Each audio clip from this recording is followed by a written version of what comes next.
Hello और welcome student, स्वागत है आपका करण सर फार्मा क्लासेस में। और आज का वीडियो बहुत ही इंपॉर्टेंट होने वाला है। जैसे कि आप जानते हैं कि लास्ट वीडियो के अंदर मैंने आपको बताया था कि फार्मा इंडस्ट्री के अंदर जो एचआर डिपार्टमेंट होता है वो कैसे कैंडिडेट्स का रिक्रूटमेंट करता है। और उसके बाद मैंने एक और वीडियो बनाया था जहां पर मैंने आपको ये बताया था कि अगर आप फार्मा इंडस्ट्री में जॉब चाहते हैं तो ऐसे वो कौन से पोर्टल्स हैं जिनके थ्रू आप फार्मा इंडस्ट्री में जॉब पा सकते हैं। आज के इस वीडियो के अंदर मैं आपको यह समझाऊंगा कि आफ्टर सिलेक्शन, जी हां, जब आपका फार्मा इंडस्ट्री के अंदर इंटरव्यू हो जाता है तो इंटरव्यू होने के बाद एचआर डिपार्टमेंट की क्या प्रोसेस होती है, वो कैसे आपको सिलेक्ट करती है और आप कैसे अपने वर्क प्लेस तक पहुंच पाते हैं। तो ये वीडियो बहुत ही इंपॉर्टेंट होने वाला है और इसके अंदर आपको काफी इंपॉर्टेंट जानकारी भी मिलेगी। तो ज्यादा समय नहीं गवाते और वीडियो स्टार्ट करते हैं। तो देखिए, यहां पर हम स्टार्टिंग से करते हैं। जहां पर मैंने लास्ट वीडियो छोड़ा था वो ये था कि जब एचआर डिपार्टमेंट आपसे कांटेक्ट करता है तो वो किन के थ्रू कर सकता है। जैसे कि मैंने आपको बताया था कि लिंक्डइन एक पोर्टल है, naukri.com, monster.com, तो इन पोर्टल्स के थ्रू वो आपसे कांटेक्ट कर सकते हैं। तो मैंने डिफरेंट पोर्टल्स बताए थे जिनके थ्रू आप इंडस्ट्री के अंदर अप्लाई कर सकते हैं। तो एक बार जब आप इंडस्ट्री में अप्लाई करते हैं या इंडस्ट्री तक आपका रिज्यूम पहुंच जाता है, इंडस्ट्री का मतलब है एचआर डिपार्टमेंट तक आपका रिज्यूम पहुंच जाता है, उसके बाद वो कैंडिडेट्स को शॉर्टलिस्ट करते हैं। कौन करता है? HR department. और ये जितने भी शॉर्टलिस्ट आपके जो रिज्यूम्स होते हैं ये पहुंचाए जाते हैं फिर पहुंचाए जाते हैं टेक्निकल पैनल के पास। और टेक्निकल पैनल जो होता है वो इन शॉर्टलिस्ट रिज्यूम्स को भी शॉर्टलिस्ट करता है। मतलब उनके हिसाब से जो वर्क प्रोसीजर उनको चाहिए, जो क्वालिटी उनको कैंडिडेट्स के अंदर, उस हिसाब से वो रिज्यूम्स को शॉर्टलिस्ट करते हैं और उन कैंडिडेट्स को फिर वो इंटरव्यू के लिए बुलाते हैं। यहां पर जो एचआर डिपार्टमेंट होता है वो सबसे पहले एक कैंडिडेट का इंटरव्यू लेता है। जितने भी शॉर्टलिस्ट कैंडिडेट होते हैं उनका इंटरव्यू जो होता है या तो वो टेलीकॉम मतलब फोन पे ले लेते हैं या नेट पे जो अभी चलता है सीधा ऑनलाइन मोड पे वो इंटरव्यू हो जाता है। तो ये पहला इंटरव्यू होता है। और उसके बाद और जो कैंडिडेट शॉर्टलिस्ट होते हैं, मतलब एचआर इंटरव्यू ले लेता है, तो फिर शॉर्टलिस्ट कैंडिडेट्स को इंडस्ट्री में बुलाया जाता है जहां पर टेक्निकल पैनल के द्वारा जो है वो इंटरव्यू लिया जाता है। मतलब टेक्निकल पैनल में कौन कौन आ गए, उस पर्टिकुलर डिपार्टमेंट के जो सीनियर्स होते हैं, जो मैनेजर हो गए, असिस्टेंट मैनेजर हो गए, एग्जीक्यूटिव लेवल के जो लोग हो गए, वो लोग आके फिर as a technical panel candidate का इंटरव्यू लेते हैं। तो सबसे पहले इंटरव्यू लेगा हमारा एचआर डिपार्टमेंट, फोन से ले सकता है या ऑनलाइन मोड पे ले सकता है। और फिर वो कैंडिडेट को शॉर्टलिस्ट करेंगे। देन फिर आपको इंडस्ट्री बुलाया जाएगा, वहां पर टेक्निकल पैनल आपका इंटरव्यू लेगा। उस टेक्निकल पैनल के अंदर डिपार्टमेंट, जैसे क्यूसी से रिलेटेड इंटरव्यू है तो क्यूसी के जितने भी सीनियर्स हैं वो लोग इंटरव्यू लेते हैं। यहां पर एक चीज बहुत इंपॉर्टेंट है कि टेक्निकल पैनल में कौन बैठेगा ये डिपेंड करता है कि जो पोजीशन है वो कौन सी है, मतलब किस पोजीशन के लिए इंटरव्यू हो रहा है। अगर कोई फ्रेशर है तो फ्रेशर लेवल पे तो कोई भी एग्जीक्यूटिव लेवल का या असिस्टेंट मैनेजर लेवल के जो पर्सन होते हैं वो लोग इंटरव्यू लेते हैं। वहीं जब कोई सीनियर लेवल पे कोई कैंडिडेट है और उसका इंटरव्यू लिया जा रहा है तो यहाँ पर जनरल मैनेजर भी आ सकते हैं, मैनेजर भी आ सकते हैं। इस लेवल के लोग जो है वो टेक्निकल पैनल के अंदर आते हैं और आपका इंटरव्यू लेते हैं। मतलब यहाँ पर जो टेक्निकल पैनल है वो इस बात पर डिसाइड करता है जिस पोस्ट के लिए जो इंटरव्यू लिया जा रहा है वो पोस्ट कौन सी है। एक और बहुत इंपॉर्टेंट चीज होती है कि इंटरव्यू के बाद आपका रेफरेंस को चेक किया जाता है, साथ ही साथ आपका फैमिली बैकग्राउंड क्या है ये भी चेक किया जाता है। या और आपके जो मेडिकल टेस्ट होते हैं वो भी लिए जाते हैं। मतलब आपको कोई ऐसी गंभीर बीमारी तो नहीं है जैसे ट्यूबरकुलोसिस हो गई या कोई भी ऐसी बीमारी जो कि सांस लेने से या खांसने से फैल सकती है, तो इसलिए आपका मेडिकल टेस्ट भी कराया जाता है। और ये तब कराया जाता है जब आप सिलेक्ट हो जाते हैं। तो ये इंडस्ट्री में अलग अलग होता है। कई इंडस्ट्री जो है वो इंटरव्यू लेने से पहले पर्सन का जो रेफरेंसिंग है और उसका फैमिली बैकग्राउंड चेक कर लेती हैं। और कई कंपनी पर्सन के सिलेक्ट होने के बाद उसका रेफरेंसिंग और उसका फैमिली बैकग्राउंड चेक करती हैं। बट जो मेडिकल टेस्ट वाला प्रोसीजर होता है वो तभी होगा अगर एक बार आप इंटरव्यू में सिलेक्ट हो गए, तभी आपका फिर मेडिकल टेस्ट जो है वो कराया जाता है। एक बार जब पूरा इंटरव्यू कंप्लीट हो जाता है तो पर्सन को हमको सिलेक्ट करना है या नहीं करना है ये एचआर और टेक्निकल टीम मिलकर तय करती है। जी हाँ, एचआर और टेक्निकल टीम जब दोनों राजी हो जाते हैं तभी वो कैंडिडेट को सिलेक्ट करते हैं। यहाँ पर जो रिक्रूटर होता है वो यहाँ पर ये तय करता है कि जैसा इंटरव्यू हुआ है तो पर्सन की कंडीशन के ऊपर वो ये डिसाइड करता है। और एचआर के साथ रिक्रूटर साथ में मिलकर ये तय करता है कि हमको जो कैंडिडेट हमने सिलेक्ट किया है उसको हमको जो सैलरी ऑफर करनी है वो कितनी ऑफर करनी है। साथ ही साथ जो भी हम कैंडिडेट को जितनी भी फैसिलिटीज देंगे वो हमको कौन कौन सी ऑफर करनी है, ये रिक्रूटर और एचआर डिपार्टमेंट्स के लोग जो है वो आपस में मिलकर तय करते हैं। यहाँ पर जब रिक्रूटर, यहाँ पर देखिए रिक्रूटर वर्ड में क्यों यूज कर रहा हूं, बेसिकली ये रिक्रूटर जो पर्सन है ये एचआर डिपार्टमेंट का ही बंदा है। बट रिक्रूटर्स जो होते हैं वो एचआर के अंदर एक सेपरेट डिपार्टमेंट होता है जिनका काम यही होता है कि वो कैंडिडेट्स को सिलेक्ट करते हैं, उनके इंटरव्यू कराते हैं। इन्हें हम ट्रेनिंग एंड प्लेसमेंट डिपार्टमेंट भी कह सकते हैं। तो ये एचआर का मतलब ये हो गया एचआर के अंदर सारे सीनियर्स पर्सन हो गए। इनकी परमिशन के बिना रिक्रूटर जो होगा वो इंटरव्यू ना कंडक्ट करवा सकता है, ना वो कैंडिडेट को सिलेक्ट कर सकता है, और ना सबसे इंपॉर्टेंट चीज़ जो सैलरी ऑफर की जा रही है वो एचआर की परमिशन के बाद ही सैलरी ऑफर की जाती है। तो एक बार जब रिक्रूटर, जैसे मैंने आपको बताया कि सैलरी का जो डिसीजन होता है वो रिक्रूटर और एचआर आपस में मिलकर करते हैं, यहाँ पर जब एचआर परमिशन दे देता है, यहाँ से हरी झंडी हो जाती है एचआर की तरफ से, फिर रिक्रूटर जो होता है वो उस कैंडिडेट को मेल सेंड करता है, उसको बताता है कि आपका इंटरव्यू क्लियर हो चुका है, अब आप हमारी कंपनी में ज्वाइन कर सकते हैं। और जो जो फैसिलिटी कंपनी के द्वारा उनको दी जा रही है, जो भी उनको सैलरी ऑफर की जा रही है, जो जो फैसिलिटी ऑफर की जा रही है, वो रिक्रूटर के द्वारा कैंडिडेट को मेल कर दी जाती है। देखिए यहाँ पर जो कैंडिडेट है जिसको मेल पहुंच गया है रिक्रूटर की तरफ से, अब कैंडिडेट जैसे ही उस मेल को पढ़ता है तो उसको 24 घंटे के अंदर उस मेल का जवाब देना होता है।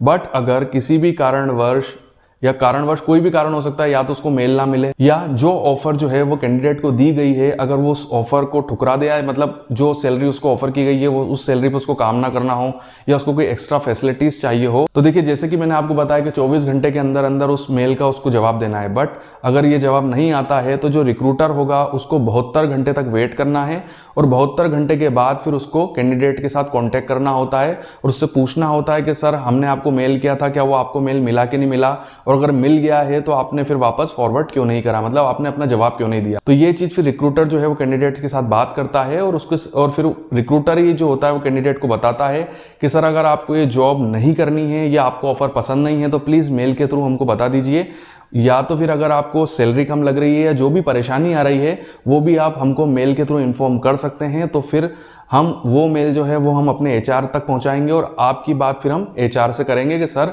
जिस कैंडिडेट को हमने सिलेक्ट किया था वो कैंडिडेट जो है उसको ये शिकायतें हैं।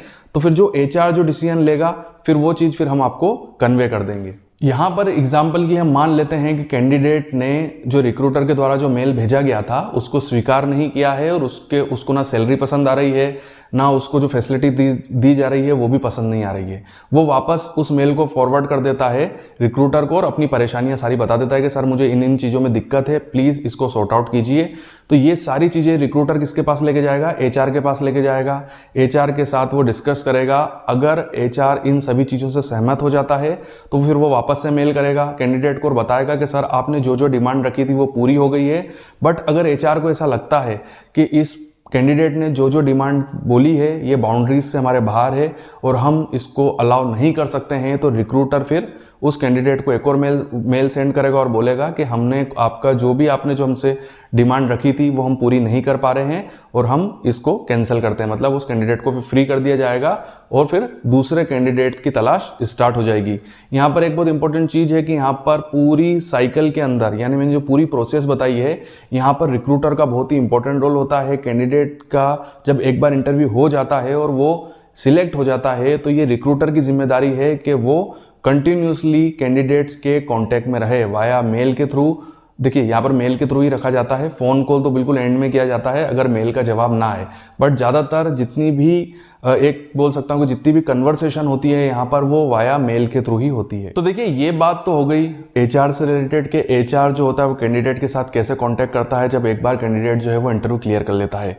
उसके अलावा कुछ और भी इंपॉर्टेंट जानकारी जिसकी लास्ट वीडियो के अंदर मैंने आपको बताया था कि अगर आप जॉब सर्च करना चाहते हैं फार्मा इंडस्ट्री के अंदर तो आप जितने भी इंटरनेट पे जो साइट्स हैं खासकर जो नौकरी से जुड़ी हुई हैं जैसे naukri.com, monster.com और लिंक्डइन, इस पे आपको आपका प्रोफाइल बनाना है। यहाँ पर मैं एक इंपॉर्टेंट चीज़ आपको बता दूँ कि जो फ्रेशर लेवल पे जो कैंडिडेट्स को सिलेक्ट किया जाता है वहाँ पर naukri.com और monster.com को ज़्यादा फॉलो किया जाता है एचआर के द्वारा। वहीं जब किसी एक्सपीरियंस कैंडिडेट को या किसी हायर पोस्ट के लिए कैंडिडेट की रिक्वायरमेंट होती है तो वहाँ पर लिंक्डइन को यूज़ किया जाता है एचआर के द्वारा। बट मैंने आपको एक चीज़ और बताई थी कि आपको लिंक्डइन के अंदर हर कंपनी के एचआर का नंबर आपको उनका ईमेल आईडी मिल जाएगा और उस ईमेल आईडी पे आप अपना रिज्यूमे सेंड कर सकते हैं। तो लिंक्डइन और जितने भी जॉब पोर्टल्स हैं वो आपके काफ़ी काम के हैं एज ए फ्रेशर भी और एज ए एक्सपीरियंस कैंडिडेट भी। फिर भी मैं एक चीज़ आपको बताऊंगा कि ज़्यादातर फार्मा कंपनी के अंदर कैंडिडेट्स का सिलेक्शन, खासकर फ्रेशर्स का सिलेक्शन या तो फिर जो एक्सपीरियंस कैंडिडेट है उनका भी सिलेक्शन जो होता है वो रेफरेंस के थ्रू होता है। मतलब कंपनी में काम कर रहे कैंडिडेट्स के थ्रू ही दूसरे कैंडिडेट्स को कंपनी में सिलेक्ट किया जाता है, उनके रेफरेंस के बिहाफ पे ही सिलेक्ट किया जाता है। ये सबसे ज़्यादा यूज़ किया जाता है। एक और बहुत इंपॉर्टेंट चीज़ जो कि मैंने आपको बताई है कि आपको अगर फार्मा इंडस्ट्री के अंदर काम करना है तो आपकी कम्युनिकेशन स्किल और कंप्यूटर से जुड़ा हुआ नॉलेज काफ़ी अच्छा होना चाहिए, क्योंकि फार्मा इंडस्ट्री का चाहे वो कोई भी डिपार्टमेंट हो, आपको ये दोनों चीज़ें बहुत ही काम आने वाली हैं। तो इसका आपको ध्यान रखना है कि कोशिश करें कि आपका कंप्यूटर का नॉलेज काफ़ी अच्छा हो। बेसिकली बी फार्म के सिलेबस के अंदर तो कंप्यूटर को जोड़ा गया है, बट अगर कोई बीएससी का कैंडिडेट या डिप्लोमा का कोई कैंडिडेट है जो कि फार्मा इंडस्ट्री के अंदर काम करना चाहता है, तो उसके लिए होगा कि आप अपने कंप्यूटर नॉलेज को बढ़ाइए और कम्युनिकेशन स्किल के ऊपर भी काम कीजिए। उसके अलावा जितनी भी कंसल्टेंसी सर्विसेज होती हैं उनका भी कैंडिडेट सिलेक्शन में बहुत ही इंपॉर्टेंट हाथ होता है। मैंने आपको बताया था कि कई इंडस्ट्रीज़ जो होती हैं वो डायरेक्टली इंटरव्यू नहीं लेती हैं, वो कंसल्टेंसी के थ्रू ही कैंडिडेट्स को शॉर्टलिस्ट करती हैं और फिर उन शॉर्टलिस्ट कैंडिडेट्स को इंडस्ट्री के अंदर बुला के उनका इंटरव्यू कंडक्ट करवाती हैं। तो यहाँ पर ये कंसल्टेंसी सर्विसेज भी कैंडिडेट को सिलेक्ट करने में बहुत ही इंपॉर्टेंट रोल प्ले करती है। यहाँ पर एक बहुत इंपॉर्टेंट चीज़ है कि एचआर डिपार्टमेंट के अंदर जो रिक्रूटर्स होते हैं, मैंने आपको बताया कि रिक्रूटर्स कौन होते हैं, ट्रेनिंग एंड प्लेसमेंट वाले, जो कि इंटरव्यू ऑर्गेनाइज कराते हैं और कैंडिडेट्स को सिलेक्ट करते हैं। यहाँ पर इनका रोल बहुत ही इंपॉर्टेंट होता है, क्योंकि इनको पता होना चाहिए कि हमको कैंडिडेट कैसे सिलेक्ट करना है और जिस कैंडिडेट को हमको सिलेक्ट करना है उसके अंदर कौन कौन सी क्वालिटी होनी चाहिए, डिपार्टमेंट को किस टाइप के कैंडिडेट्स की रिक्वायरमेंट है। ये जब अपना काम प्रॉपर तरीके से करते हैं तो इंडस्ट्री को ही फायदा होता है, क्योंकि जब कोई भी कैंडिडेट अपना रिजाइन देके चला जाता है तो ये रिक्रूटर की जवाबदारी है कि वो जल्द से जल्द कैंडिडेट को सिलेक्ट करके उस कैंडिडेट को डिपार्टमेंट तक पहुँचाए और डिपार्टमेंट को किसी भी टाइप की नुकसान ना हो। मतलब एक आदमी अगर जा रहा है तो जल्दी से जल्दी वो दूसरे आदमी को उसकी जगह पे काम पे लगा दें, जिससे कि किसी को भी प्रॉब्लम ना आए। और यहाँ पर रोल होता है उस डिपार्टमेंट के मैनेजर का, कि मैनेजर जो है वो रिक्रूटर्स के साथ कंटिन्यूसली कांटेक्ट में रहे। देखिए यहाँ पर मैनेजर जो होगा वही रिक्रूटर को बताएगा कि सर हमको किस टाइप के पर्सन की ज़रूरत है, किस टाइप के कैंडिडेट आपको सिलेक्ट करने हैं। तो मैनेजर अगर रिक्रूटर्स के साथ कंटिन्यूसली कांटेक्ट में रहेगा तो डिपार्टमेंट किसी भी टाइप की प्रॉब्लम नहीं आएगी, क्योंकि रिक्रूटर जो है वो पहले से ही कैंडिडेट्स को शॉर्टलिस्ट करके रखेगा। जैसे ही डिपार्टमेंट में आपके रिजाइन गिरेगा, वो पर्सन जाएगा, उसके नोटिस पीरियड के अंदर अंदर ही दूसरा कैंडिडेट उसकी जगह लेने के लिए आ जाएगा। इसीलिए जो डिपार्टमेंट के मैनेजर होते हैं वो रिक्रूटर्स को पहले से ही बता देते हैं कि आप पहले से ही कैंडिडेट्स को शॉर्टलिस्ट करके रखिए, उनका इंटरव्यू लेके रखिए, और जैसे ही यहाँ पर कोई रिजाइन गिरता है आप कैंडिडेट्स को इंडस्ट्री के अंदर ज्वाइन करवा लीजिए। तो ये वो इन्फॉर्मेशन थी जो आपके लिए काफ़ी इंपॉर्टेंट थी, खासकर उन स्टूडेंट्स के लिए जो कि फार्मा इंडस्ट्री में अभी जॉब सर्च कर रहे हैं। आपको ये वीडियो कैसा लगा कमेंट से मुझे ज़रूर बताइएगा। अगर आप चाहते हैं कि मैं इस टाइप के वीडियोस और बनाऊं तो नीचे कमेंट बॉक्स पे आप उन टॉपिक्स को मेंशन कर सकते हैं। आगे आने वाले समय में मैं उन टॉपिक्स के ऊपर भी वीडियो ज़रूर बनाऊंगा। आपके उज्जवल भविष्य की कामना करता हूं।